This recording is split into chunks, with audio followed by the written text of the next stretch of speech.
सुप्रभात बच्चों। पिछले चैप्टर में हम लोगों ने पढ़ा संधि।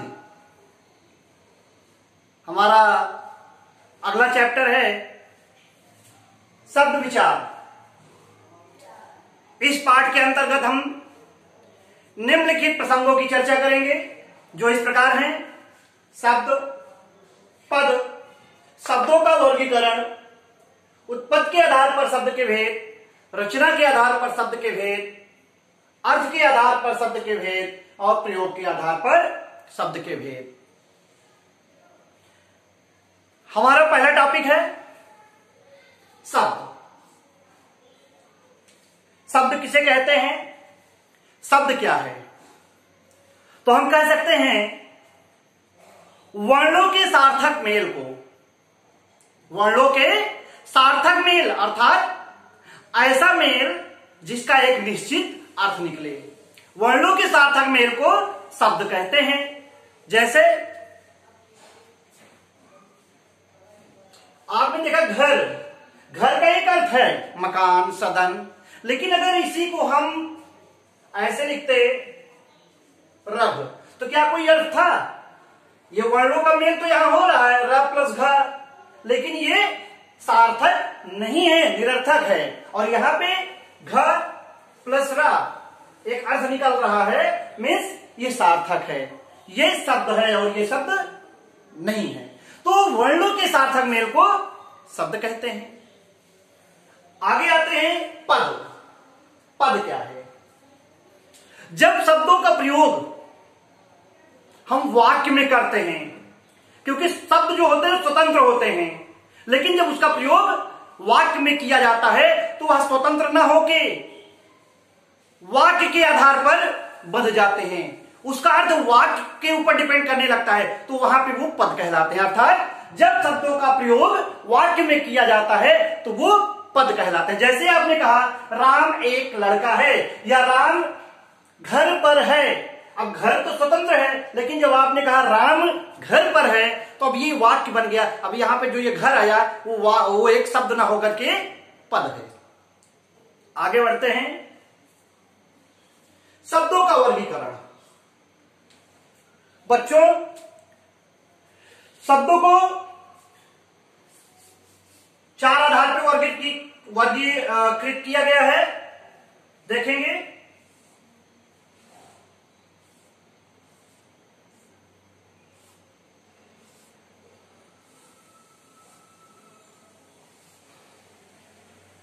ये है शब्द, मान लीजिए। अब इसको चार आधार पर वर्गीकृत किया गया है।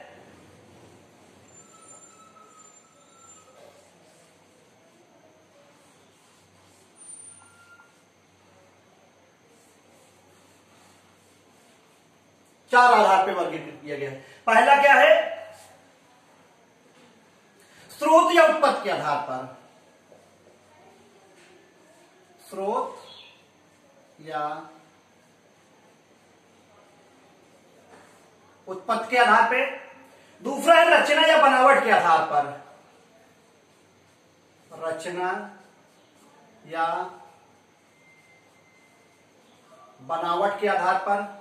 तीसरा है प्रयोग के आधार पर।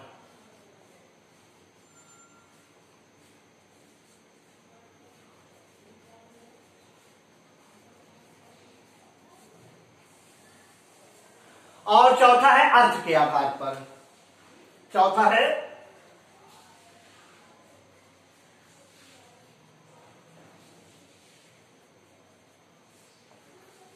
ये शब्द को चार वर्गों में वर्गीकृत किया गया है: स्रोत या उत्पत्ति के आधार पर, रचना या बनावट के आधार पर, प्रयोग के आधार पर और अर्थ के आधार पर। अब हम लोग पहला देखते हैं स्रोत या उत्पत्ति के आधार पर शब्द के भेद। यहां देखेंगे स्रोत या उत्पत्ति के आधार पर शब्द के 5 भेद होते हैं। पहला है तत्सम शब्द। दूसरा है तद्भव शब्द। तीसरा है देशज या देसी शब्द। चौथा है विदेशज या विदेशी शब्द, और पांचवा है संकर शब्द। तो स्रोत या उत्पत्ति के आधार पर शब्द को 5 भागों में बांटा गया है, तत्सम, तद्भव, देशज, विदेशज और संकर शब्द। अब पहला टॉपिक अपना आता है ये तत्सम शब्द है क्या। तत्सम शब्द, आइए हम लोग तत्सम शब्द की तरफ बढ़ते हैं। ऐसे शब्द जिन्हें संस्कृत भाषा से ज्यों का त्यों लेकर के हिंदी भाषा में प्रयोग किया जाता है, अर्थात ऐसे शब्द जिनका प्रयोग हिंदी भाषा में बिना किसी बदलाव के, बिना किसी परिवर्तन के ज्यों का त्यों संस्कृत भाषा से लेकर के किया जाता है, वे तत्सम शब्द कहलाते हैं। जैसे आपने देखा दुग्ध, सूर्य, चंद्र, दधि, मातृ, पितृ आदि। अगला है तद्भव शब्द। ऐसे शब्द जिनका प्रयोग संस्कृत भाषा से कुछ परिवर्तन करके हिंदी भाषा में किया जाता है, अर्थात बदलाव के साथ हिंदी भाषा में किया जाता है, तद्भव शब्द कहलाते हैं। जैसे आपने देखा दुग्ध का दूध, सूर्य का सूरज, पितृ का पिता, मातृ का माता, दधि का दही, एक और बहुत से ऐसे शब्द हैं। देशज शब्द, क्षेत्रीय भाषाओं या स्थानीय बोलियों से, ऐसे शब्द जिन्हें क्षेत्रीय भाषाओं या स्थानीय बोलियों से लिया गया है और हिंदी भाषा में प्रयोग में लाया जाता है, वे देशज शब्द कहलाते हैं। जैसे पगड़ी, लोटा, लाठी, टाठी आदि बहुत से शब्द ऐसे हैं देशज शब्द। विदेशज, ऐसे शब्द जिन्हें विदेशी भाषाओं से लिया गया है, विदेशज शब्द कहलाते हैं। ये विदेशी भाषाएं अरबी भी हो सकती हैं, फारसी भी हो सकती हैं, पुर्तगाली भी हो सकती हैं, तुर्की भी हो सकती हैं, अंग्रेजी भी हो सकती हैं। ये सभी विदेशी भाषाएं हैं। जैसे कुछ एग्जाम्पल देखते हैं विदेशज शब्द के। पहले हम लोग अंग्रेजी के देखते हैं, जैसे स्टेशन, टीचर। फ्रेंच भाषा में आते हैं अंग्रेज, कूपन। हम लोग फारसी भाषा में आते हैं बर्फ, गरीब, ऐसे बहुत से शब्द हैं। आगे बढ़ते हैं संकर शब्द। दो भाषाओं के, दो अलग अलग भाषाओं के मेल से बनने वाले शब्द को संकर शब्द कहते हैं, अर्थात ऐसे शब्द जो दो अलग अलग भाषाओं से मिलकर बने होते हैं, संकर शब्द कहलाते हैं। जैसे आप लोगों ने देखा रेलगाड़ी, क्या देखा? रेल गाड़ी। अब रेल क्या है? ये अंग्रेजी शब्द है, और गाड़ी क्या है? हिंदी शब्द है। अब देखिए ये दो अलग अलग भाषाओं से मिलकर बना हुआ है, इसलिए क्या है? संकर शब्द है। एक और देख लेते हैं हम लोग, घड़ी साज। घड़ी साज,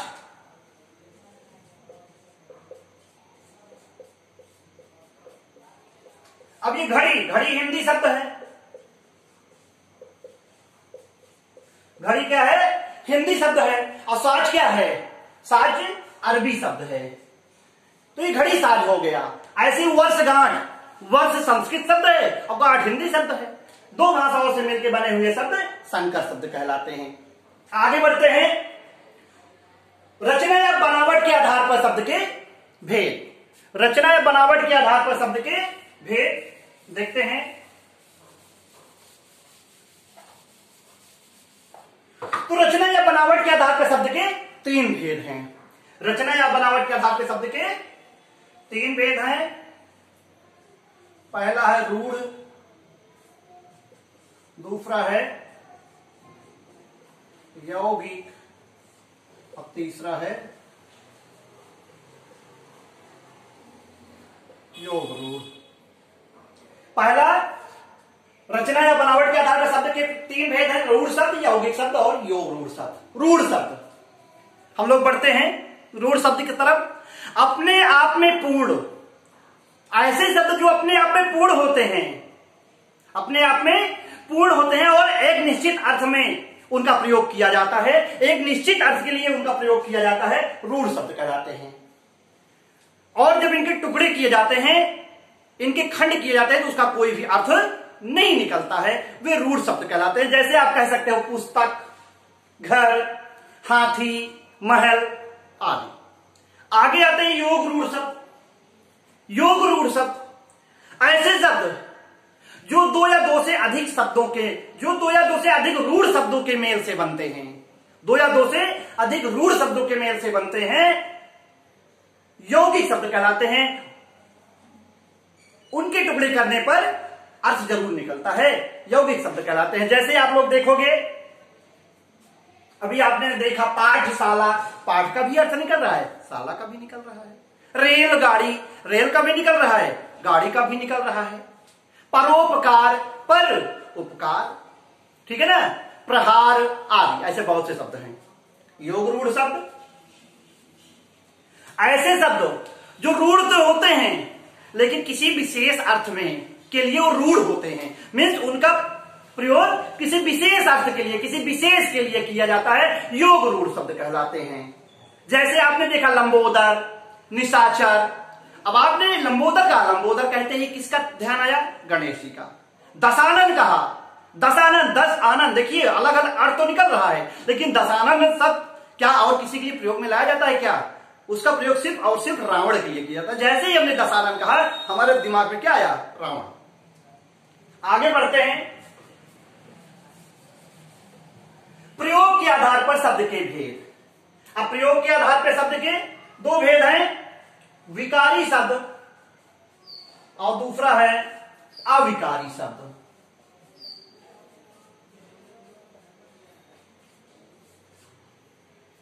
विकारी शब्द और अविकारी शब्द, तो ऐसे शब्द जिसमें लिंग वचन काल तथा जिसमें लिंग वचन काल के कारण परिवर्तन हो जाता है, वे विकारी शब्द कहलाते हैं। और ऐसे शब्द जिनमें लिंग वचन काल के कारण कोई परिवर्तन नहीं होता है, वे अविकारी शब्द कहलाते हैं। देखेंगे विकारी शब्द भी 4 हैं, संज्ञा, सर्वनाम, विशेषण और क्रिया। विकारी शब्द कितने हैं? 4 हैं, संज्ञा, सर्वनाम, विशेषण और क्रिया। अब देखिए संज्ञा क्या है? लड़की। लड़की क्या है? एक संज्ञा है, उसमें हमने परिवर्तन किया, लड़की का हमने जब परिवर्तन किया तो क्या हो गया? लड़कियां। वचन चेंज हो गया, लड़की का लड़कियां हो गया। ऐसे सर्वनाम है तुम का हमने क्या किया? तुम्हें, तुम्हारा। विशेषण है बुरा, बुरा का क्या कर सकते हो? बुरे, बुरी। ऐसे क्रिया है पढ़ाया, पढ़ाया का आप कह सकते हो पढ़ाई, पढ़ाए आदि। इसमें परिवर्तन हो रहा है, इसलिए सब क्या है? विकारी शब्द हैं। अब हमने कहा विकारी शब्द ऐसे शब्द जिसमें लिंग वचन और क्रिया के कारण कोई परिवर्तन नहीं होता है, वे अविकारी शब्द कहलाते हैं। इनकी संख्या भी 4 है, क्रिया विशेषण, विषयादि बोधक, समुच्चय बोधक और संबंध बोधक। आपने देखा जैसे आपने क्रिया विशेषण कहा इधर, उसका कोई परिवर्तन नहीं हो रहा है, एकाएक कोई परिवर्तन नहीं हो रहा है, स्वयं कोई परिवर्तन नहीं हो रहा है। ऐसे संबंध बोधक में आपने कहा के उपरांत, के ऊपर, के बाहर, के नीचे, के पीछे, के बगल, कोई परिवर्तन नहीं हो रहा है। ये क्या है? अविकारी शब्द हैं। आगे बढ़ते हैं। अर्थ के आधार पर शब्द के भेद। अर्थ के आधार पर शब्द के भेद। अर्थ के आधार पर बेटा शब्द के 6 भेद हैं। इसमें भी बहुत सी अलग अलग किताबों में अलग अलग आप पाएंगे, कहीं 5 पाएंगे, कहीं 6 पाएंगे, कहीं 8 पाएंगे। तो हम लोग 6 पढ़ेंगे। पहला है एकार्थी शब्द। पहला है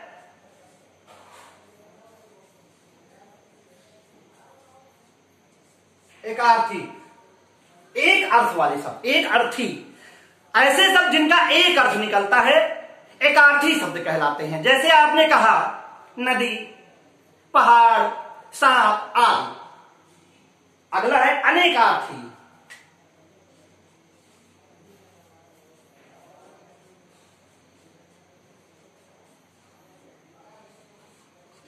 ऐसे शब्द जिनके एक से अधिक अर्थ निकलते हैं, अर्थात अनेक अर्थ निकलते हैं, अनेकार्थी शब्द कहलाते हैं। जैसे आपने कहा मुद्रा। अब मुद्रा मुख का भाव, अमोहर, अंक। अंक मीन्स क्या होता है, एक गिनती भी होती है और अंक मीन्स गुण भी होता है। पूर्व, पूर्व मीन्स क्या होता है, पूर्व एक दिशा भी है, पूर्व मीन्स पहले भी है, ठीक है ना। पत्र, पत्र मीन्स पत्ता भी होता है, पत्र मीन्स चिट्ठी भी होती है। तो ये अनेक अर्थ दे रहे हैं, अनेकार्थी शब्द हैं। अगला है पर्यायवाची शब्द, मीन्स समान अर्थ प्रकट करने वाले शब्दों को पर्यायवाची शब्द कहते हैं। जैसे आपने कमल का राजीव, पंकज, नीरज आदि, सूर्य का दिनकर, दिवाकर, भानु, भास्कर, पृथ्वी, भूधरा, वसुंधरा, वसुधा ना, तो ये क्या है, पर्यायवाची शब्द है। अगला है विलोम या विपरीतार्थी शब्द, ऐसे शब्द, तीसरा था पर्यायवाची,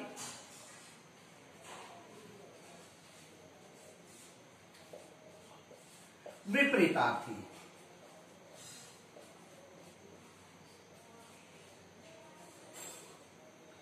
ऐसे शब्द जो उल्टा अर्थ दे प्रकट करते हैं, अर्थात विपरीत अर्थ प्रकट करते हैं, विपरीतार्थी शब्द कहलाते हैं। हम लोगों ने पिछली कक्षा में पढ़ा भी है, जैसे जीवन का मृत, सुख का दुख, राजा का रंग, ठीक है ना, सुबह का शाम आदि। पांचवा, चौथा था विपरीतार्थी, पांचवा है श्रुति संभिन्नार्थक शब्द। ऐसे जब सुनने में समान, लिखने में थोड़ा भिन्न तथा अर्थ में पूर्ण भिन्न होते हैं, श्रुति संभिन्नार्थक शब्द कहलाते हैं। श्रुति सम,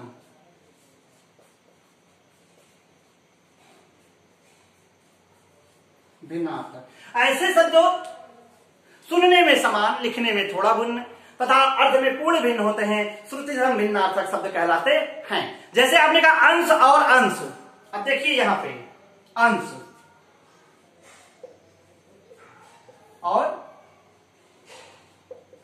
अंश, देखिए अंश और अंश, ये जो अंश है, ये अंश है भाग, ये अंश है भाग, और ये अंश है कंधा, ठीक है ना, ये अंश है कंधा। ऐसे अन्य और अन्य, अन्य मीन्स अनाज, अन्य मीन्स अनाज और अन्य मीन्स दूसरा। आगे बढ़ते हैं, जो हमारा लास्ट है, अनेक शब्दों के लिए एक शब्द।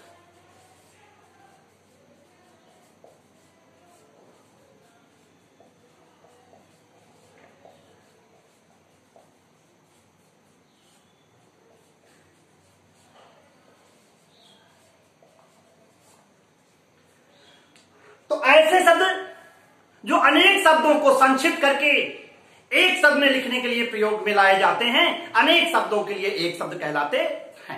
जैसे जिसका अंत न हो, अनंत, जिसका पति मर गया हो, विधवा, जिसका पति जीवित हो, सुहागिन, जिसकी पत्नी मर गई हो, विधुर आदि। बच्चों, हमें आशा है कि आप लोगों को यह पाठ समझ में आया होगा। हम फिर मिलेंगे अगले पाठ के साथ, तब तक के लिए धन्यवाद।